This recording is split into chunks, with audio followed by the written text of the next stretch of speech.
رسول اللہ صلی اللہ علیہ وسلم کا فرمان ہے۔ حضرت انس اس حدیث کے راوی ہیں، فرماتے ہیں کہ رسول اللہ صلی اللہ علیہ وسلم نے فرمایا، اللہ تعالیٰ کل قیامت کے دن ایک آدمی سے کہے گا، وہ آدمی جو جہنم کے اندر جس کو سب سے کم عذاب دیا جا رہا ہو۔ یہ حدیث غور سے سننے والی، فرمایا کہ وہ آدمی جس کو جہنم کے اندر سب سے کم عذاب دیا جا رہا ہوگا، اللہ اسے کہیں گے، یہ بتلاؤ اے میرے بندے، یہ بتلاؤ اگر اس وقت زمین میں جو کچھ ہے، جو زمین کے خزانے ہیں، جو زمین کے اندر معدنیات ہیں، جو کچھ بھی زمین میں ہے، اگر وہ سارے کا سارا تمہیں دے دیا جائے اور تم سے کہا جائے کہ اس کو بطور فدیہ کہ ہمیں جمع کراؤ اور اس جہنم کی آگ سے نجات پا جاؤ، تو کیا تم یہ کرنے کے لیے تیار ہو؟ وہ کہے گا اللہ میں بالکل تیار۔ یہ کون سا آدمی ہے؟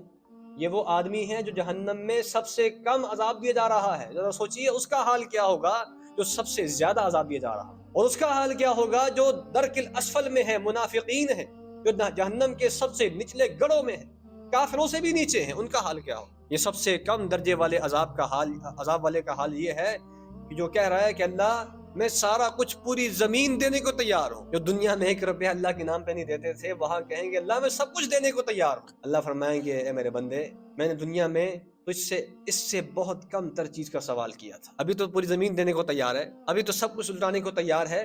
میں نے تو دنیا میں کہا تھا کہ بس میرے ساتھ شرک نہ کرو، میں نے تم سے ایک وعدہ لیا تھا کہ آپ میرے ساتھ شرک نہیں کرو گے، میرے ساتھ آپ شرک نہیں کرو گے، کسی کو شریک نہیں بناؤ گے۔ تم تو اتنا کام بھی نہیں کر سکے، تم تو زندگی بھر توحید پر بھی قائم نہیں رہ سکے۔ کون سا موقع آیا ہے جس میں تم نے شرک نہیں کیا؟